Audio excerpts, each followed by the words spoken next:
Be sure to subscribe, like, share, comment.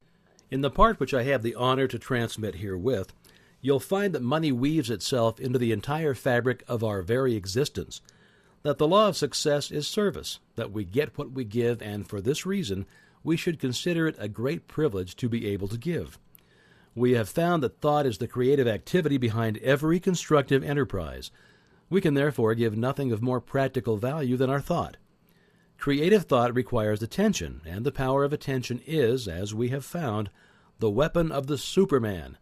Attention develops concentration, concentration develops spiritual power, and spiritual power is the mightiest force in existence. This is the science which embraces all sciences. It is the art which, above all arts, is relevant to human life. In the mastery of this science and this art, there is opportunity for unending progression.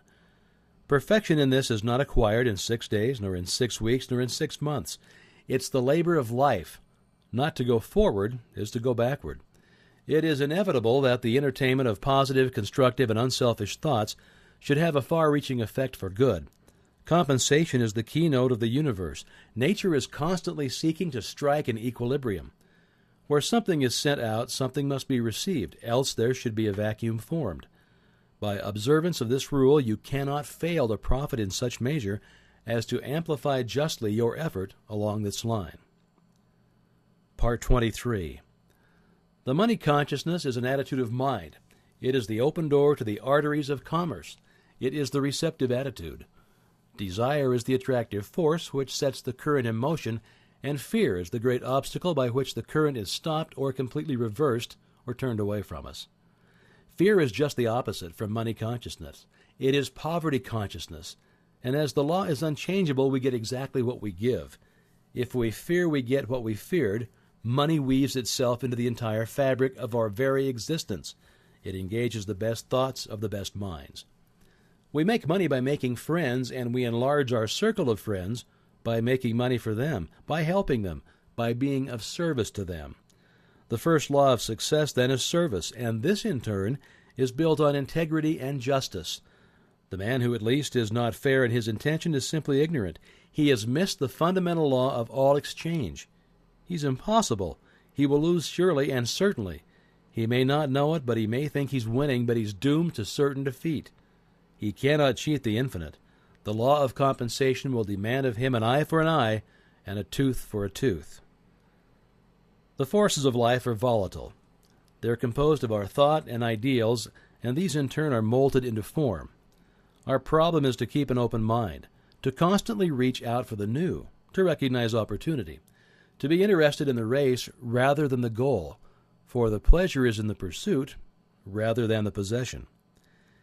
You can make money a magnet of yourself, but to do so you must first consider how you can make money for other people.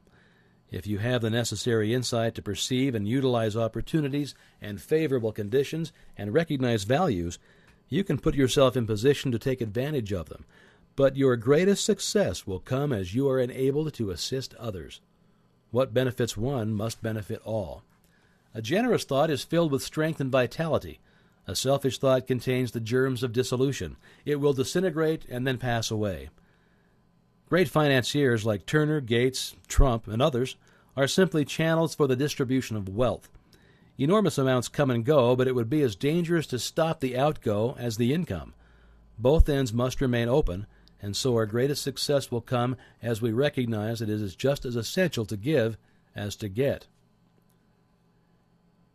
If we recognize the omnipotent power that is the source of all supply, we will adjust our consciousness to this supply in such a way that it will constantly attract all that is necessary to itself, and we shall find that the more we give, the more we get.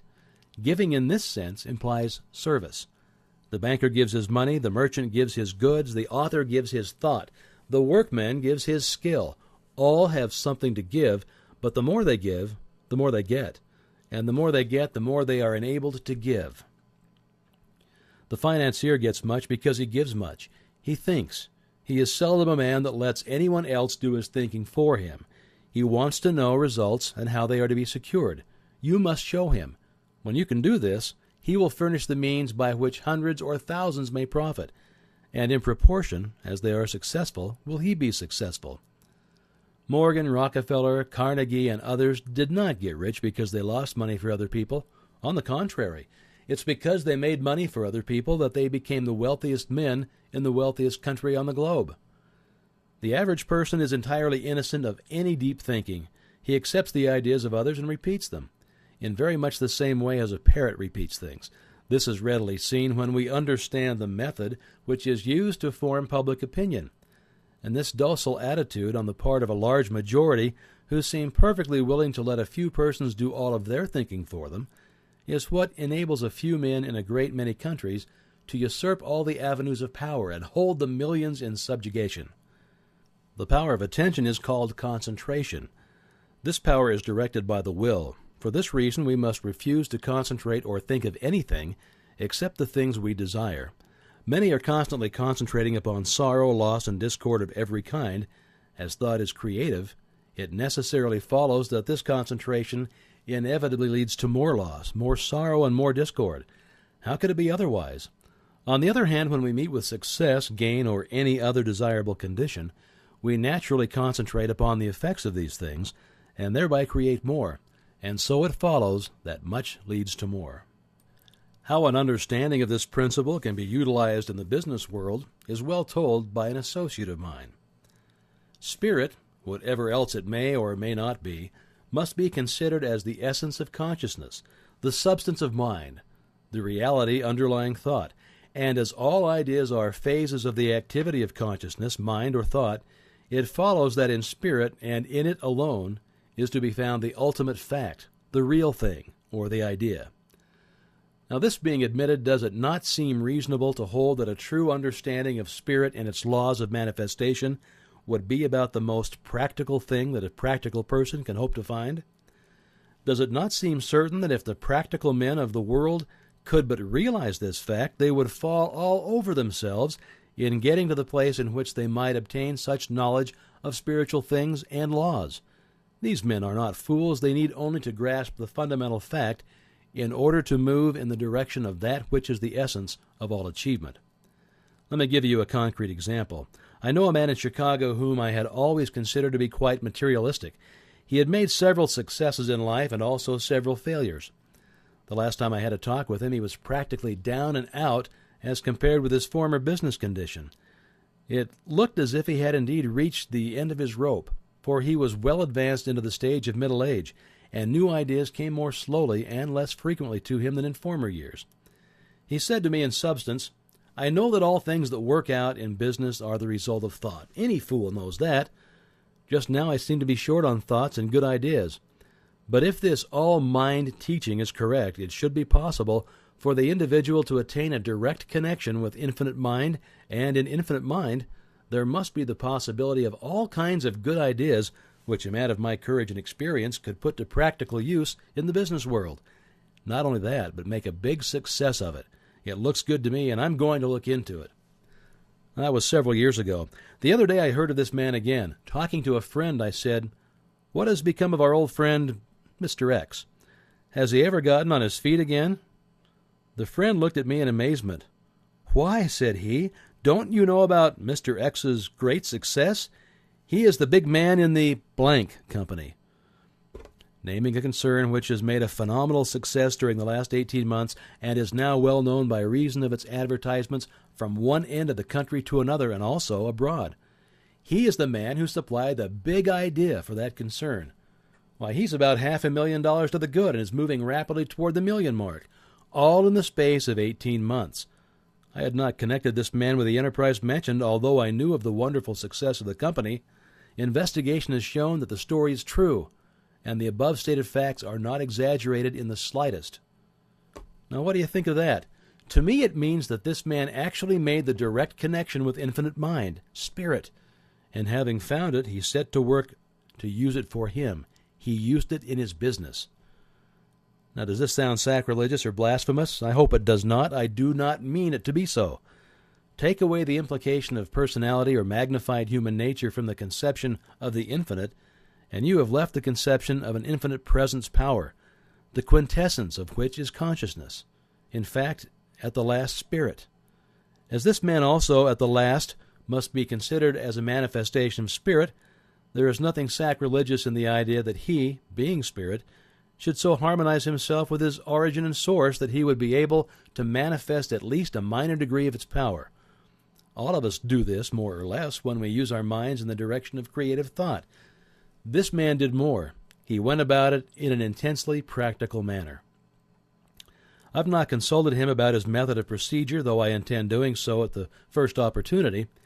But he not only drew upon the infinite supply for the ideas which he needed, and which formed the seed of his success, but they also used the creative power of thought in building up for himself an idealistic pattern of that which he hoped to manifest in material form, adding thereto, changing, improving its detail, from time to time, proceeding from the general outline to the finished detail. I judge this to be the facts of the case, not alone from my recollection of the conversation only a few years ago, but also because I have found the same thing to be true in the cases of other prominent men who have made similar manifestation of creative thought.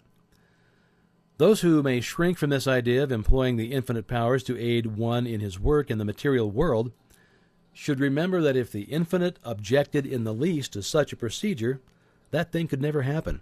The infinite is quite able to take care of itself. Spirituality is quite practical. It's very practical, intensely practical. It teaches that spirit is the real thing, the whole thing, and that matter is but plastic stuff which spirit is able to create, mold, manipulate, and fashion to its will. Spirituality is the most practical thing in the world, the only really and absolutely practical thing that there is. This week concentrate on the fact that man is not a body with a spirit, but a spirit with a body, and that it is for this reason that his desires are incapable of any permanent satisfaction in anything not spiritual. Money is therefore of no value except to bring about the conditions which we desire, and these conditions are necessarily harmonious.